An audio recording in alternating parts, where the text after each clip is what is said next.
I think he didn't want to be suspended for a year, it sounded like. The $10 million wasn't a problem. It was the suspended for a year.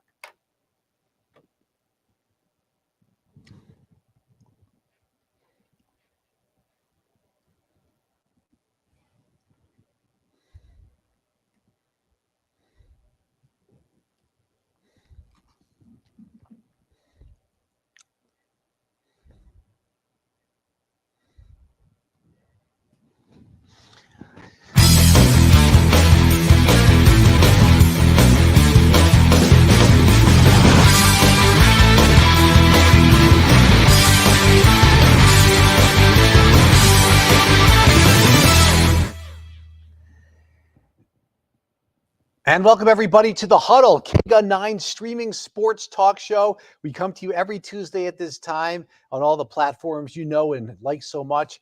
I'm Jason Barr, KGUN9 sports director, joined by main anchor Pat Paris. Pat, good afternoon. How are you today? Doing pretty well, Jason. Got a lot to talk about happening right now as we speak. It's kind of a two-topic day, I'd say. We've got Robert Sarver, the Suns, suspended, and we'll also get to U of A football coming off the loss against Mississippi State, going into North Dakota State. But I think, Pat, we're going to begin today with a big news story of the day, and that's the Suns owner, Robert Sarver, who, by the way, for those who don't know, is from Tucson, went to the same high school as Pat, went to Sabino High School, went to U of A, certainly the Sarver Heart Center named after him for a reason. But also there's been a lot of allegations and stories and things about him. The big ESPN article comes out a year ago, and today it's announced by NBA Communications that Robert Sarver is suspended for 1 year, the Suns owner, and also fined $10 million. Got to take sensitivity training. And Pat, my hot take right away is that it could have been a lot worse for him. It could have been a lot worse for him. The initial response that I saw ESPN reporting is that Robert Sarver was not happy with the 1 year suspension, but he did accept it in a statement that he just put out a moments ago. We'll talk about that in a minute. But yeah, I agree. I actually think it could have been a lot worse. I think 2 years, maybe even, if it was found that even more was done, there's a possibility, Jason, he would have been forced to sell the franchise. That's, it's a drastic step, but not an unheard of step. Right. It has happened before. So it wouldn't have surprised me. But I think what this shows is that while a 10-month investigation by the NBA found some serious and damaging allegations against Robert Sarver, it didn't rise to the level of a man who has got to sell the franchise. They must believe that with this fine, with the suspension, and with him having to go through some sensitivity training, that he'll be able to come back out on the other side and be a more respectful owner. Yeah, certainly some differences between him and Donald Sterling, the LA Clippers former owner who was forced to sell. There was a recording of Donald Sterling, but also, you think about, he was what they call an equal opportunity offender. I mean, just read this here. Mr. Sarver, on at least 5 occasions, by the way, this is from NBA Communications, at least 5 occasions during his tenure with the Suns Mercury organization, repeated the N-word when recounting the statements of others. So whether you're recounting it or not, he used the N-word 5 times. Right. And if it was just the N-word, and if it was just that, he might be labeled as somebody who might be a racist. But because he was apparently, at least according to this, rude and poorly behaved towards everybody, it was almost like that was just one of several. So, hey, like you said, it could have been 2 years, could have even been a bigger fine, could have been forced to sell, especially here with 80,000 documents. 80,000 documents. But also some of it disgruntled employees. I think it helped Robert Sarver that he's done a lot of charity work. I also think it helped that they instituted some workplace changes with the new HR department in 2021 last July. Yeah, and of course, we invite our viewers' comments if they'd like to chime in a little bit. I think what also helped him, Jason, is a lot of this happened in years past. Some of it may have happened in the last, maybe 2 years ago, 3 years ago, some of it 5 years ago. There were some disgruntled employees that certainly spoke up. There were some current employees that spoke up that felt like that they were put in awkward situations or uncomfortable situations. But it sounds almost like he had already started to turn the corner a little bit. Maybe it was the threat of an investigation, and certainly with the investigation, as you mentioned, they've added personnel to their staff to help, navigate through and help with training of employees, and certainly with the owner, Robert Sarver. So I think that helped him certainly, that it looked like he was already contrite about what he had done and understands that what he did was wrong. His statement today, I'll read just a little bit of the statement that just came out. Let's hear it. He said, while I disagree with some of the particulars of the NBA's report, I'd like to apologize for my words and actions that offended our employees. I take full responsibility for what I've done. I am sorry for causing the pain, and these errors in judgment are not consistent with my personal philosophy or my values. Then he went on to say, I accept the consequences of the NBA's decision. This moment is an opportunity for me to demonstrate a capacity to learn and grow as we continue to build a working culture where every employee feels comfortable and valued. So I think he said a lot of the right words at the end, Jason. What Yeah, he may polished not, statement from a PR firm too. Right? it certainly, and but I think the right thing to do is accept it, because as you and I both believe, that there's at some point some attorneys got involved and probably hashed out this agreement of a 1-year, $10 million deal. Robert Sarver may not have wanted any suspension, but the alternative was probably a much stiffer punishment, and that's what they negotiated. Yeah, no, there's too much damning stuff here for there not to be a suspension. So yeah, no, the NBA definitely has to do that. 1 year, a short time. You think of other owners who had to step away. George Steinbrenner. This is not the first time that's happened. This is something that somebody can recover from for sure. He's not losing his team, and also he's not the only one who's had to adjust to a different world in 2022. As you and I know, in a TV newsroom, that used to be the Wild West. The way you could have to talk to people today, much different than the way that you could talk to people a generation ago. And certainly, Robert Sarver's not a young man. Same thing when you're the head of an organization. It's just a different world, and you can't say the same things and behave the same way towards employees that you might have been able to do, a generation ago.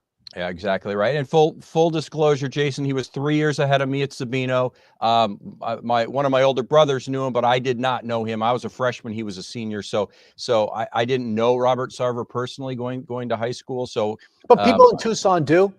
Yeah, absolutely. And his father, and the finance and all that, they were big in the business community for sure.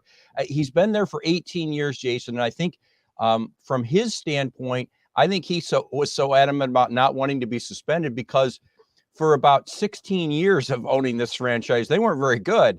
And then all of a sudden, the last couple of years, they've gotten really good and certainly a contender for the NBA championship. And, probably should have won it 2 years ago. Had a little bit of a collapse in the playoffs this last year, but they would be certainly another favorite to win it all again this upcoming season. And he's going to miss out. And it might be a case where they finally win an NBA title and their owner is not even allowed in the building. That'd be too bad. Yeah, I mean, bittersweet would be the term for that. Yeah, no, I've got neighbors who know the Sarvers from who are involved in the Jewish community here in Tucson, and their initial thought was sounds like a bunch of disgruntled employees. I'm sure there's some of that. There's no question. I'm sure there's a lot of half truths in here, and I'm sure there's a lot of full truths in here as well. But yeah, going to what you were saying, Pat, that would be bittersweet if this is the year. And you wonder how long their window is, just because Chris Paul isn't getting any younger, and he's such a big part of the franchise, and they might have to use a little more load maintenance, I think is the basketball term that people are using. Right. So I don't want to get too much on the court here, but yeah, that would be, I actually hadn't thought of that till you said it. That'd be a pretty bittersweet situation. Yeah, I mean, it probably is this year, Jason, is the window, because you mentioned Chris Paul. You're putting so much money of your cap money, you're putting it into Devin Booker and DeAndre Ayton. That's right. They're not a lot less. This is going to be the year for them to win it. And so, yeah, Robert Sarver would be watching it on TV like the rest of us. Yeah. And before we get to U of A football, certainly, the other big story that we're waiting on here, Pat, it's been almost 5 years now since Book Richardson was arrested. We're still waiting on this IARP, Independent Accountability Resolution process. And did you see that, Jason, that the NCAA has now said we're disbanding that after they do these last 2 or 3, including the University of Arizona that they've got left? They're disbanding it. Right. Something's not right, it's Pat. broken. It's broken, and it never. So now you're gonna. Why don't they just cancel it and maybe start? I don't know. It seems to me like that this system isn't going to work, but you're going to let them go ahead and finish their 2 or 3 other things they have to adjudicate, just like in fact the U of A's case as well. I don't know. It's been 5 years. Nobody who was there then is here now. The coach has been fired. The players are all gone. The assistant coaches are all gone. If you have to do it, if you have to do a scholarship or something, whatever, but get that over with. I mean, come on, NCAA, or come on, IARP. 5 years of twisted in the wind is a punishment in itself. Exactly. Come on, do what to do or get off the pot. Okay, so here we go. So I only bring that up just because, sometimes, we work in news and we're waiting on big news stories. Well, we were waiting on this. That's another one we're waiting on as well. And one day we'll get a resolution, or so we think. Okay. Other big story, certainly U of A football. This is the difference, Pat. My first take here. Beating San Diego State, losing to Mississippi State. This is what an SEC team looks like. Okay. This is what, and not to take anything away from San Diego State. They're a very good team, or at least they were last year, but they are a Mountain West team. They're not going to be as big at the line of scrimmage. And we saw it right away. Mississippi State ran the ball at will. Jayden de Laura looked like I had never seen him before. Jayden de Laura, the quarterback for U of A, looked to me like I had not seen a rush coming at me that quick, that fast, and that big. And they lose. They lose to a better team, to a mid-tier SEC team. That was my first takeaway. What was yours? Yeah, similar in the sense that, well, that's what a middle of the pack SEC team looks like. That's wow. Right. That's impressive. It's very impressive. And we see the Alabamas and we see the LSUs when LSU's good. We know how good they are. We see them on TV, but when you see them in person, you see a mid-level team. Mississippi State put them in the Pac-12. They could potentially win the champion. I mean, they at least vie for the championship, right? So sure. That's impressive. That's impressive. I was struck by, not only was Jayden de Laura, not only was the offensive line for the University of Arizona really struggling to block the great defensive line of Mississippi State, Jayden de Laura was having problems just seeing over that line. And for the first time in his 2 games, he was having trouble seeing over the line because Jayden de Laura is not very, very tall. You have to be on the field or be close enough to see. He's 6 feet, and I think that's generous, Jason. It doesn't hurt you all the time, but it sometimes can hurt you. And I think that was part of the issue. We saw him scramble and scramble and scramble, and then throw interceptions, or scramble and then get sacked. I think he was really having problems seeing the field very well, and most of his passes that were caught were out routes and shorter stuff. He just didn't have the time or the vision to get the ball down the field. Yeah, I didn't think it was. I'm not sure I agree with that. I don't think it was so much the vision. I just think that he had a rush on coming, and he just didn't want to spend the whole day throwing the ball away, and so he was trying to do too much and makes too many things happen because he didn't want to take 10 sacks. And he didn't want to throw 10 balls away, right? So that's why we saw him with the helter-skelter play around. But I was actually in the press box for most of the game, and I was trying to look in de Laura's defense. I didn't see open receivers. I didn't see a line blocking great for him. It looked like some of the guys were just kind of off. Cowing dropped a couple passes. I don't want to say that's the weakest I've seen McMillan. That's not phrasing it right. He's looked better every time I saw him than what McMillan looked like. Tetero McMillan looked like the wide receiver. And de Laura almost had another interception. It was in the back of the end zone, and the receiver just didn't get the heel down. And right. I feel like de Laura went over to McMillan and said, hey, in that type of situation, when you're not going to make the catch, you still have to start playing defense and knock the ball away. But see, I remember that. I watched de Laura on that play, and Jason, there was something. What happened was de Laura decided he was going to cut in, and Tetero McMillan decided he was going to go do an in route because there was nobody to help that corner, and de Laura threw an out, and so there was a miscommunication there. It would have been a touchdown had they both been on the same route of cutting in. But so I don't know. We're not privy to know which one was right and which one was wrong on that play. Okay, so a little miscommunication, there with the receivers. Also, McLaughlin, they're playing the third string tight end, got most of the snaps.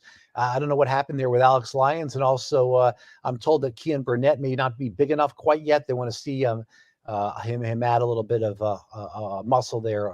But that was They have interesting. him listed at 235. Yeah, and as a Yeah, freshman, so maybe they. Yeah. to see the third string tight end in there for the whole game. I mean, he had a catch early. That was just kind of a little surprising to me.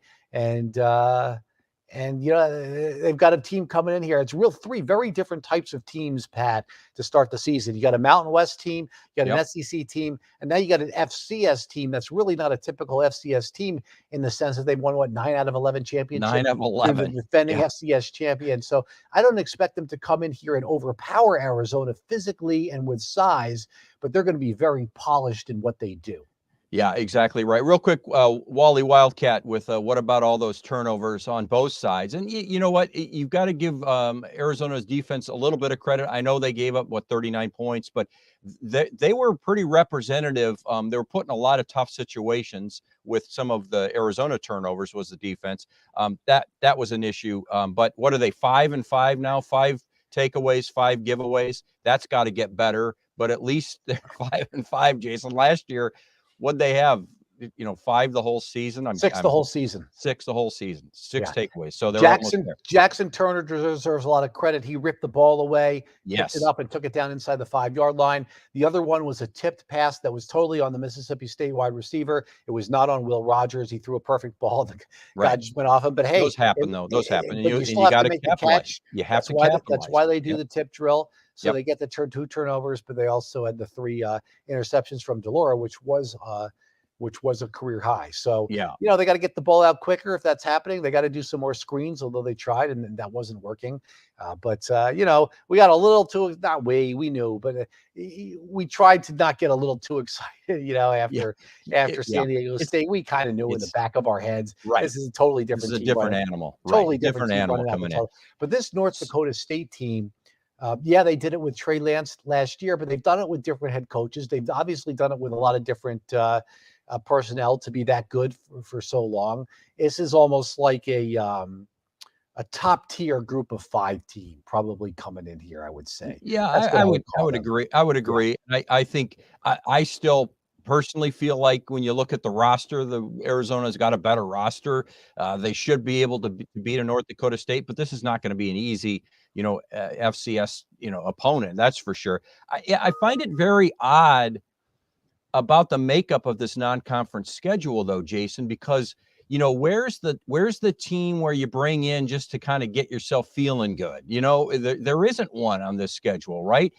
San Diego State on the road, you knew that was going to be hard, and that's why you schedule that, because you want a good road test against a very good a good program in the Mountain West. But then you get this Mississippi State game, and I guess that's great. We all love seeing an SEC team coming here, Mississippi State.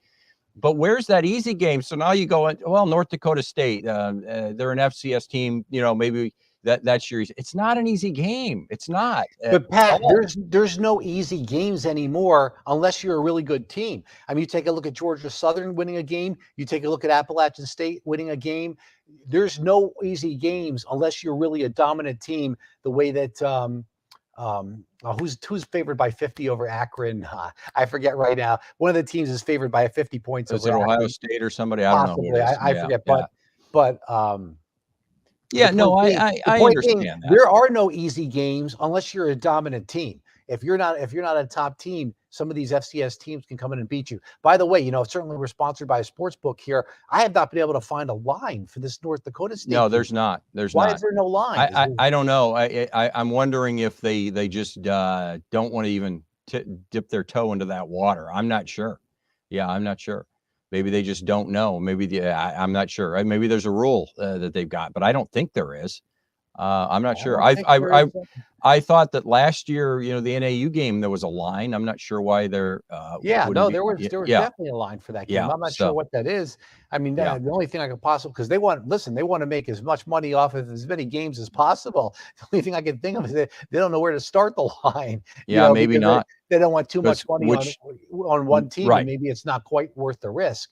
And maybe this is a tough one to forecast, but I don't know why.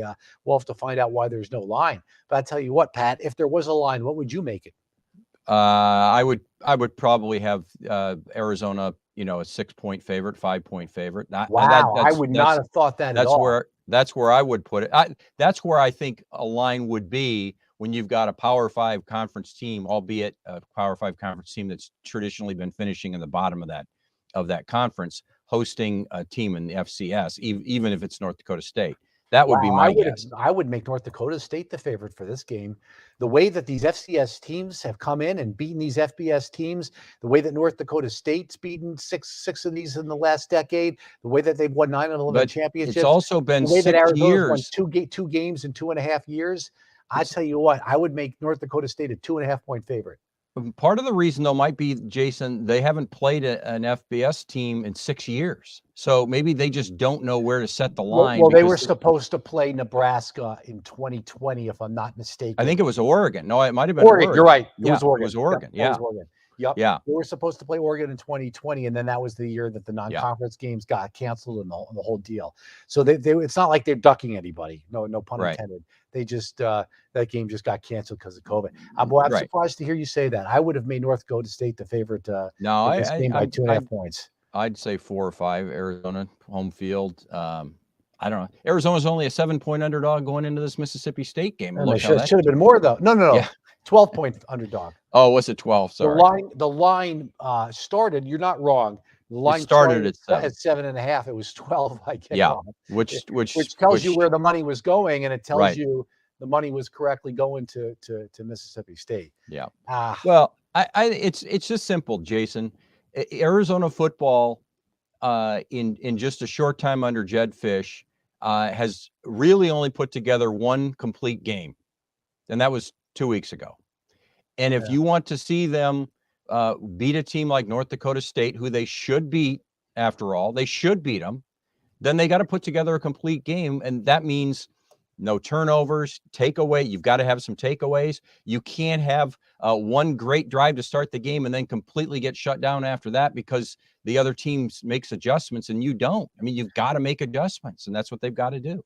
What did you think of the fact that at the end of the third quarter, there was no of that Kenny Chesney Go to Tucson song? You heard me say last year, and I'll say it again this year. You can't force tradition on people. That's not how traditions work. I said that to you on this very program last year. You can't start a tradition by forcing people to do it. It has to become organic. And the traditions will come. It helps when you start winning. If you start winning, those traditions of getting 50,000 people will start to come too. And that's more important than any Kenny Chesney song or any whatever song you want to start playing. I knew you'd say that. I was looking up at the end of the third quarter and didn't think for me to look. I didn't think to look at that. But then they were playing some other song. It was "Don't Stop Believing." And I'm like, wait a second here. That's not the song they were playing last year. Nope. And then I remembered the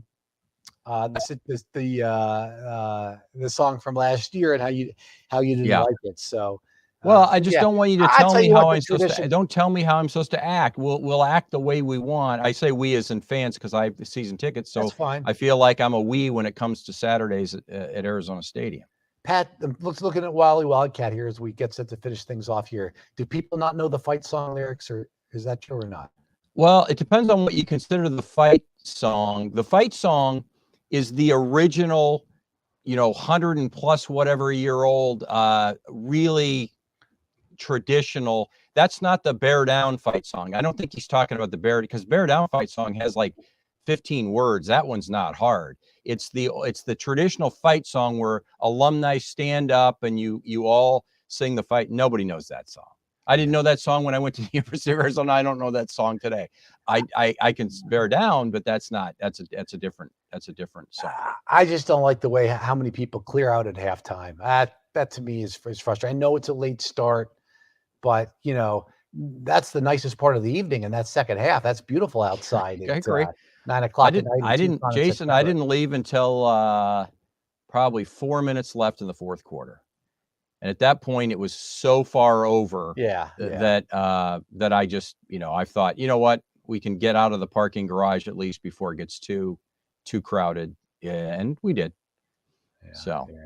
but you know me, I'll fully tell you every time when I leave and when I get there. I get there really early, and I sometimes leave early, but not very early. I always make it through the fourth quarter, partway through the fourth quarter. Yeah, well, it's going to be another late night this Saturday night when they take on North Dakota State. Yeah, it's an important win to try to be 2-1 going into the conference schedule. I think that's Absolutely. kind of a big deal. What does Nicole say here? They should always finish and keep supporting. I agree. I think she means Yeah. finish staying at the game. So Yeah. yeah. All right. Well, I agree. Hey, let's talk real quick about this Amazon deal. You want to talk about that real quick with George Kliavkoff? I don't think it's a done deal. I just think no, but it's according to the John Wilner, my guy at the San Jose Mercury News, George Kliavkoff, the Pac-12 commissioner, is in negotiations with Amazon potentially to have a deal like the NFL has. Next Thursday night's game is only going to be streamed on Amazon. And I think that they're looking at this as maybe an addition to an ESPN, CBS, Fox deal of games of the new TV contract. Is maybe they pick a premier game each week, the premier Pac-12 game each week, potentially to stream on Amazon. Jason, it's the way of the world, right? If the NFL's doing it, nobody's better at making money than the NFL. Yeah. No, Kliavkoff is a mover and a shaker. It sounds like a good thing and ho hum at the same time, because it's like you said, not surprising, I guess is what I would say. Not surprising at the same time, because this should be it. So this should be part of the situation. I don't know that you want to leave free TV altogether, but who knows? Maybe it'll come to that one day, and we'll just have to see. So yeah, I wouldn't be surprised if there's an announcement about that. Sometime during the season this year. All right, we're up against the half hour here. So, big day today. We talked about Sarver. We talked about U of A football. I'm sure there's going to be a lot to talk about next Tuesday when we join you right back here at this time on the Huddle, KGUN9 streaming sports talk show on all the platforms. Too many to name. All right, for Pat Paris, I'm Jason Barr. Thanks everybody for watching and listening to the Huddle, whether it be live or later in the week. We appreciate it, and we will see you at this time next Tuesday. Have a great day, everybody.